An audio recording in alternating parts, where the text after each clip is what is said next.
I remember my mother didn't like swear words. It was very much against her grain. And a niece that came to take my mother down to the park. And evidently we wore masks at that time. And my young niece said, "Quick, Gran, put your mask on. Here comes the bloody cop." And Mother was horrified. She said, "I never knew that child knew how to swear." Kathleen Woodgate, remembering an incident during the Spanish flu epidemic of 1918. The effects of Spanish flu were felt all over the world, and all up it killed over 20 million people. Daniel Connell talked with Kathleen Woodgate about her experiences in Australia at that time. My mother and father both got the flu. A local doctor was looking after them. He was very kind and good. And my sister, that was older than me, she was doing the nursing. But then we kept getting telegrams from Cooma, which my sister and brother-in-law and children lived, asking one of us to go up, that she needed help. If you were living in a house where the people had the flu, I think Mother had word sent back that no one was available. But then one afternoon there was a big funeral passing. It was the parish priest that had died. He had been attending 2 women that week or the week before that both were very ill and both died of the flu, and the priest got it. But when that funeral passed, the telegram boy was waiting to come across the road, and there was a telegram, "Send help at once. Charlie died." We were horrified. Charlie was my brother-in-law. Mother said who could go. Mother was on the mend, but Father was very ill. Complications had set in. I said I could go, but then Ethel said you couldn't travel in the train. But the local doctor came, and Mother explained everything to him. So I had to sign a form to say that I hadn't been near anyone that had the flu. My brother took me down to Granville. I think the train was to have left about 7 o'clock, but like everything else, the train was late and it didn't leave till about 10.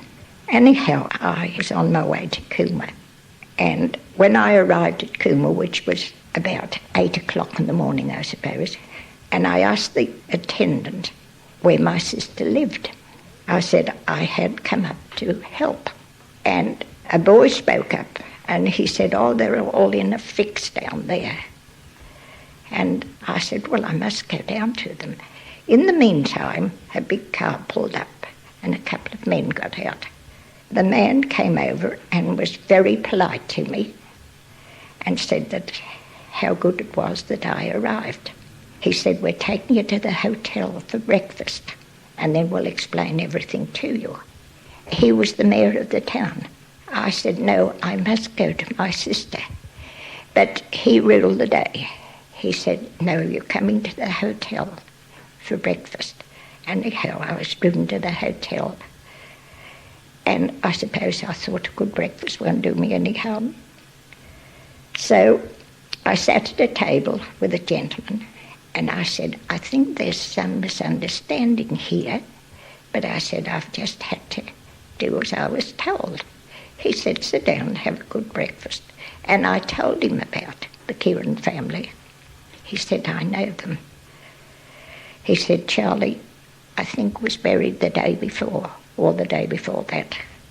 And he said the young baby, which I don't think was 12 months old, the ladies auxiliary have taken the baby, and all its clothes were fumigated. They burnt everything. So he said, "I'll ratify things for you." And he told the mayor then who I was. And, he said, "We were expecting a nurse up to help, and we thought this person was the nurse." Anyhow, he said, "Well, we'll look after you." And they took me round to my sister's place, and the yellow flag was flying. And on oath, I had to declare that I wouldn't leave that house till I had the all clear. He said, you'll be looked after. He said, the auxiliary's working here, and it's marvellous. The man that I sat with having breakfast died 2 days after I'd been talking to him. So you see, Cooma was just a little spot where it was dreadful. Her sister's family was in a desperate situation. Although the ladies' auxiliary were looking after the baby, her sister was pregnant, and the 4 older children also had the flu. When I went in, my sister was very ill, and she was delighted to see me, of course. The 4 children, they were very ill. They were vomiting blood and coming out of their nostrils. It was nasty. And half the house was closed off because the rooms had all been fumigated. But there was just a room like this that was a bedroom, and a room leading out like that. And the 4 children, they had put beds along, and they were in the beds there. And that was off the balcony. So the doctor came, and I was only there half an hour when my sister was taken to hospital with a miscarriage. All the upset and everything, she was taken to a private hospital. So she said, I have to leave you. I said, it's all right, I'll do my best. And of course I didn't know what to do. The 2 doctors both got the flu, and they couldn't visit anyone, and we had no doctor. But there was a band of men joined up in voluntary workers, and they were driving ambulances. That one had come one night, and the other one would come the next night. And they would sit with me for a while.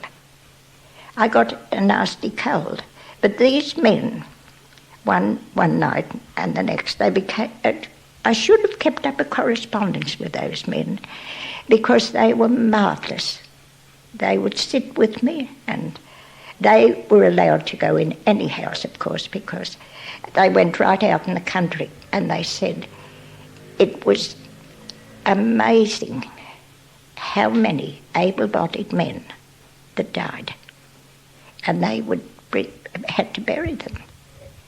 They had this voluntary ambulances, and then the matron used to come down, or a nurse, at night and tell me what to do. But for 5 nights I never had my clothes off. I think one night one of the men insisted that I went into this little ante-room and had a sleep. I think that was the first time. I suppose I dozed on the chair, but that was the first time I'd had a good sleep. And then they brought me word to say that the baby had died. But because the family was in quarantine, they couldn't go to the funeral. And we could see the funerals going along the street from the balcony. The children could just see them, and they said, that must be the baby's funeral. I never forgot that. I said to the matron, what can I do? She said, you're doing all that we're doing. We don't know what to do. No one knows what to do. She said in the hospital it was full, and they were brought in one day and they were dead sometimes in a couple of days. It was just shocking. My mother was a woman of great faith, and we had a big convent, the Mercy Nuns in Parramatta and the Morris Brothers in Parramatta, and she sent word to both those convents that they had to pray, and the brothers, night and day, that I would be spared to look after those children. I can still see that house. I've never forgotten it. Half the rooms closed up. I never went downstairs. The bathroom was all icicles because the taps were dripping and they just turned to icicles. There was 2 fireplaces in these rooms, one in each room, and I had a big fire going, and I think the people brought me plenty of wood. They looked after me. I didn't want for a thing, myself and the children. Beautiful food and hot.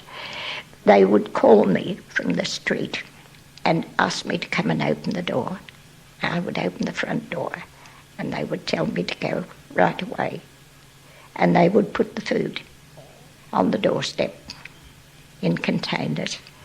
And then when they went, they would stand on the other side of the road till they saw that I had all the food, and I would take it upstairs. I don't know how long I was there. The children start to get better. It was lovely being with the four of them. Things gradually got all right. And then my sister came home from hospital. She was emotionally, shockingly upset. And then, of course, my sister Ethel, Mum and Dad were quite well, and she came up.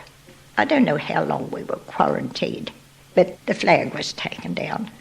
We were very happy about that. And then my sister and Ethel and myself and the four children, we went round the town and she thanked the business people for all they had done and asked what were she in their debt, and they said nothing. They were marvellous. I remember going into a big store and they said no. The whole of the town volunteered to look after the townspeople, which from my point of view I would have said it was charity itself to the fullest. Kathleen Woodgate talking with Daniel Connell about the Spanish flu epidemic of 1918-19. In Australia, more than 13,000 people died from the flu over a 12-month period.